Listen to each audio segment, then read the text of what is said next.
The love of my life cheated and now they are expecting. So my ex, M, 30, met someone else at the beginning of the year, left me, F, 26, instantly and moved on with the new GF. Now they are expecting their first child. I don't know what to do and how to process. I know him for 5 years and I always wanted him to be the father of my children. How can I survive this ever? Soon he has a family and is gonna be a dream father, but not with me but with her. I am so heartbroken and depressed now. It made me a sad and bitter person. I feel like I can't continue my life sad face. In your dreams, did your dream man cheat and have a kid with another person? If not, then he's not the person of your dreams. You can do better. This dude met a girl less than a year ago and has already knocked her up, and you think he's going to have some kind of dream life? Oh, buddy. His life is going to be a disaster. You are free. Go live your life. I am so sorry, op, but talk to someone about it. That's the only way to deal with it. Soon he has a family and is gonna be a dream father, but not with me but with her. And that's a blessing for you. He is a cheater and liar. Is that what you want in your partner? Do you want the father of your children be an adulterer? Can you do that to your future children? He is a trash can. He is not some prize to be won. Tell yourself that until it sets in. Good luck to you. He's gonna be cheating on her and ruining her life sooner than you think. You dodged a huge bullet. Be thankful you can move on to better things. My 48 female, bio daughter, 22 female, and adopted son, 21 male, are in a relationship. Yes, I know this sounds like clickbait, but everyone around me seems fine with this and I don't know who else to ask about it. I need someone to tell me if I'm overreacting or if everyone else has just gone crazy. And #X200B. Background. My husband, my friend, Daisy, and I met at university studying the same degree and really hit it off with a couple other people and formed a tight-knit group. My husband and I got married and at 26 I gave birth to our twin daughters, Rose, and Lily. Daisy had been a bit of a free spirit, always moving around, no savings, purposefully taking 3 6-month jobs so she could travel around and get as much experience as possible in our field. But then she found out that she was pregnant from an uncounted casual hookup. I was shocked when she decided to keep it, but my husband and I supported her the best we could since she didn't have much family and we were so close. She really pulled herself together, got a good flat nearby, a steady job that she somewhat liked, started saving, and we helped her out with baby stuff. And #X200B. She gave birth to her son, Sage, when our girls were just over a year old. Everything went pretty well until Sage was 3. Within 3 months Daisy went from stable to no money, no job, couch surfing, mainly with us, but our 2-bedroom apartment was too small for 5 of us, health issues, waiting on benefits that never seemed to come through. This happened due to several bad choices she had made and bad luck compounding it. Daisy then came to us and reminded us that we agreed to take Sage in if she were to pass away and said that this was as close to death as you could get. She asked us to take Sage in long term, at least a year, so that she could get back on her feet and get stability without worrying about his care in the meantime. There were a lot of reasons this made sense at the time, mainly that she couldn't afford childcare and we could only watch him at certain times, which made her miss out on job opportunities many times. So we agreed to take him in as a foster child. This meant we would get financial help, so us paying for his childcare wouldn't be an issue. We had to make a lot of changes to accommodate having 3 children instead of 2, but we did it. And #X200B. When Sage first came to live with us, Rose and Lily were already familiar with him as Daisy's son, like a cousin. We decided to keep that frame of mind, and told them that he was going to be with us for the year and then he would go back to his mum. There were a lot of conversations, but the girls seemed very happy and explained him as the friend that lives with us. But as the year went on, Daisy started visiting less and less, and when it came to the end of the year she explained that her health had meant that she was nowhere near her goal to be able to take Sage back and wanted to see if we would take him on permanently. My husband and I were suspicious of this happening, but it was still a shock because it was clear that Daisy really loved Sage and missed being his mum. I think that she was hurt by the level of care we were able to give him and thought he was better off with us, which I don't think is necessarily true. Anyway, we gave it some more time and a year later we decided to move forward with the adoption. We told the girls that Sage was officially going to be a part of our family, and while Lily was excited, Rose was adamant that she was happy he was living with us, but he was her friend, not her brother, and he would never be her brother. And #X200B. Once the adoption went through, Sage 5 Rose 6, Daisy pretty much ghosted us and moved on with her life in a different state. We were worried the impact this would have on all 3 kids, so we took them to the child psychologist and had them do individual and family counseling for the first 2 years, Sage 7 Rose 8. We were hoping that time and gentle intervention would help Rose see Sage as her brother, but it had pretty much no effect, and the psychologist said that continuing to push it when there wasn't any animosity between the two would only be more damaging. So Sage continued therapy on and off when he felt he needed it, and family therapy and the girls' individual therapy was stopped. Rose didn't treat Sage badly or exclude him, but there was a clear tone difference in how she was with her sister and how she was with Sage, a little more formal and at arm's length. It bothered me a lot to see such a divide between who I saw as equally both my children, but my husband was the quiet voice of reason telling me that we tried to intervene and it didn't work and it's time to accept it and move on. And #X200B.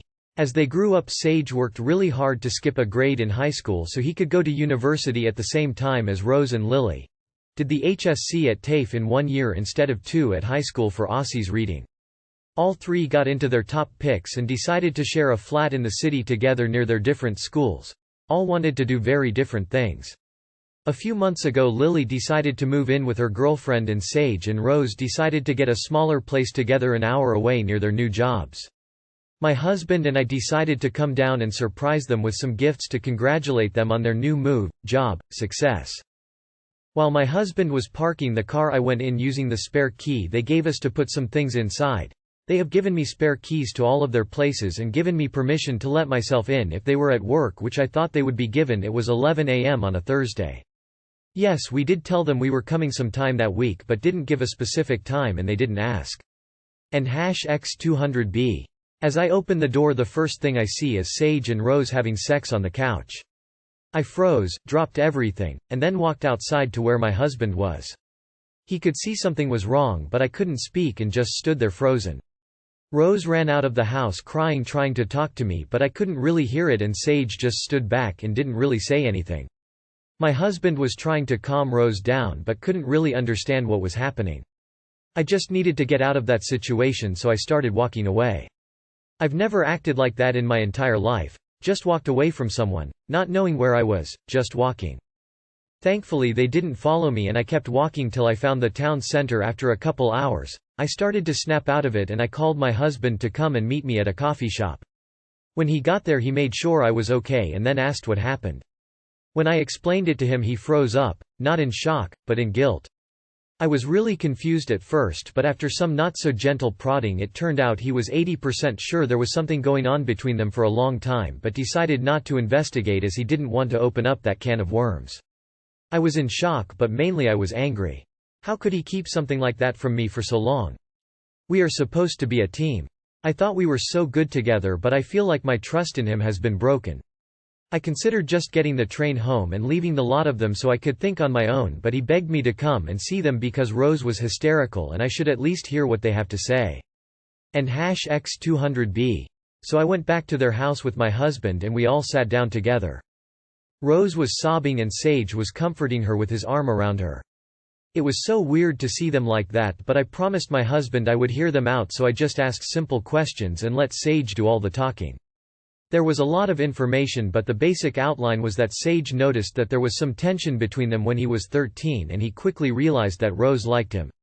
At first he thought it was strange, but over the years the tension between them got stronger and Rose would tease him by doing suggestive, sexual things in eye view, but she never properly approached him. At 15 he confronted her about everything and they decided to be together. Lily knew what was happening the entire time and supported, covered for them.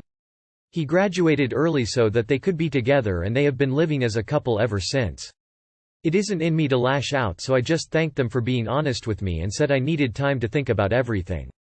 My husband reassured them and gave them his blessing, which calmed Rose down a bit. So we left and it was a quiet drive home. My mind was all over the place. And #X200B. After I had a couple days to process, I reached out to a few close family and friends privately for support. I was struggling with how two people raised in the same house as siblings, no matter Rose's attitude, could have a romantic, sexual relationship. But worse, that people seemed to either know or have an idea that it was happening and not have that big of an issue with it.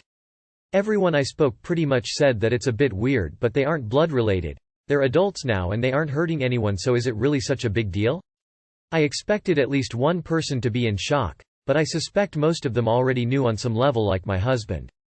And #X200B. So after some processing on my own, I went back to my husband. The more I thought about Sage's recount of what happened between them, the more I felt like Rose had been grooming him. I feel he glossed over a lot of it, but he said she'd accidentally expose her body, or rub up against him, playing hot and cold to keep him interested but never being clear. Convincing him to leave his school friends and go to TAFE alone and put him at a disadvantage just so they could be together when she graduated seems extreme. The stronger issue I have is that despite Rose's attitude about them not being siblings, which I have made my peace with over the years, they are both my children and treat me as their mother. It's hard to come to terms with your children being in a long-term romantic, sexual relationship behind your back for years, being lied to, and their sister lying to us too. With everyone agreeing that it's fine, I feel like there's no one who sees my side even a little. I don't want to accost them or drive them out. I just wanted someone to say, "Yes, that is strange and hard to cope with. I see where you're coming from." I thought I would get at least that from my husband, but he is determined to be only supportive of their relationship and shuts down any discussion. And #X200B. I managed to get him to agree to have a conversation about it all. I asked him to explain his thoughts and why he gave his blessing so quickly. He said that while it was an unpleasant situation to be in, right now it was a simple math problem. If he doesn't approve of their relationship, then he will lose them and Lily. He doesn't think that there is anything that is worth losing his kids over, so he's willing to put his feelings to the side. I tried to ask him specifics, how do you feel about X? But he got uncomfortable and just dodged the question. Then he asked me if I was willing to lose our kids over this, and if not, what was the point in getting upset about it. It was like talking to a brick wall. And #X200B. Lily reached out yesterday and asked to talk, but honestly I still feel really betrayed and I don't feel like talking to her right now. And #X200B. I could really use some advice on how to move forward. It feels like everyone is saying that being upset about this is inconvenient, so I should just suck it up and pretend to be okay so nobody gets their feelings hurt. I don't want to lose my kids, but I also don't want to be forced into some fake happy family reunion where I have to tell them I support their relationship when I'm not anywhere near there yet. And #X200B. TL, Dr. My bio daughter and adopted son, who have lived together as siblings since age 3, have been in a secret relationship since age 15. My friends and family all support them, knew about them. I feel overwhelmed and deceived, but I'm being pushed to accept their relationship to avoid damaging our relationship. Your feelings of betrayal and being lied to are valid. I suspect that your daughter has always had a thing for Sage, thus her attitude about viewing him as a brother was always an issue with her. Just because you adopted him doesn't mean she automatically needs to see him as a brother. Also, grooming him is a stretch. She's a year older and did the typical things teens do to get the attention of the person they like. I do think you must have been really unobservant if everyone saw something there but you didn't. I also think you should have knocked before entering their home because that's common courtesy. I think you need therapy to work out your thoughts and feelings.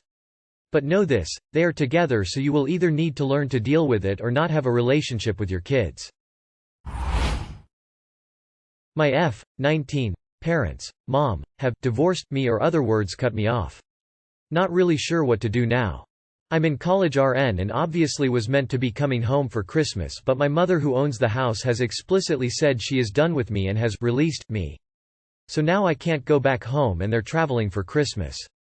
So I'll be spending Christmas alone in my dorm room, probably watching a movie or something. This has been the result of the accumulation of my complaints about college, and I think this was the last straw for her, in the sense that she doesn't want to deal with me anymore and she has decided she wants nothing to do with me now. I've cried it all out, I think, and I'm kind of feeling empty, but I just want to know what I should do now. Edit. Sorry for not clarifying, but some of my issues are. Yeah, sorry for not clarifying, but basically my course, computer science, is very intense and difficult, which obviously I knew applying, but at the time of high school I was quite smart, so I guess I thought I had a chance. But this semester we've done about 30 pieces of work and counting, but I can only say I've handed in 3 pieces confidently and actually knowing what I've done. The course is quite an introverted course and I've struggled to click with coursemates, and when I speak to them they always look uninterested and have formed like groups, etc. And because I don't have any interest in anything, which has made it harder for me to change course, I've struggled mentally and have been diagnosed with depression. I understand where you are coming from. Sometimes when you have a milestone and you finally reach it, it's not what it seems. I would say, go get a job, speak to your university about what's going on. Reach out to your mum, something like, can we sit down and have a proper talk? If she's still not supportive, then hey, it would have happened anyways. At least you'll know where you stand. What are your complaints for college? Are they minor things, or are they major things? Not to justify your mom, but for more info on your situation. Just do what many others before you have done. Prepare to pay your own way for college, and when you're done, be amazed at the amount of independence that you gained. It might take longer than usual, but that's the circumstances you're in. Don't give up on college. There are other ways to make money than college degree, but if that's the way you know now, then keep going that way. My boyfriend wrote a love letter to another girl. My boyfriend and I have been together for almost 9 years and have 2 kids together. Today I found a newly written letter in my boyfriend's coat pocket, and in said letter my boyfriend talked about how he's always loved this girl and just life has gotten in the way as to why they never got to try to date. It was a whole story on how he fell for her and how he still can't fight this intense feeling he has for her. At the end of the letter he writes how he sees now that she doesn't feel the same and that he hopes her to be happy, even if it's not the happily ever after he wished he could have gave her. I'm not sure how I should handle this. I am pretty sad to learn that I've just been second fiddle the past 9 years. He seems to have ended it, but I feel like this should have happened years ago. He doesn't know I read the letter yet, and part of me doesn't even want to bring it up. What could he possibly say that wasn't said in this letter? Do you know when he wrote the letter? Personally, I could never be with someone who is in love with another woman for 9 years and knowing I am just the second choice. What if she comes back and has feelings for him? Do you think he would leave you for her? Because it sounds like that. I'd whip the letter out and confront him about it, and then tell him he's no longer tied down as he is now free to pursue her. Clearly he's made you play second fiddle and has yearned for her for 9 years. What a douche canoe. Move on then. He's never going to be what you deserve. Move on. The first red flag is that you've been together 9 years and have 2 kids, but he never married you. He's been waiting for his chance all along. Your boyfriend, not husband of 9 years and father of your 2 kids, wrote a love letter to someone else? It's starting to make sense why after 9 years you still only call him your boyfriend. You should take a step back. Really, this makes sense why after 9 years he's just your boyfriend.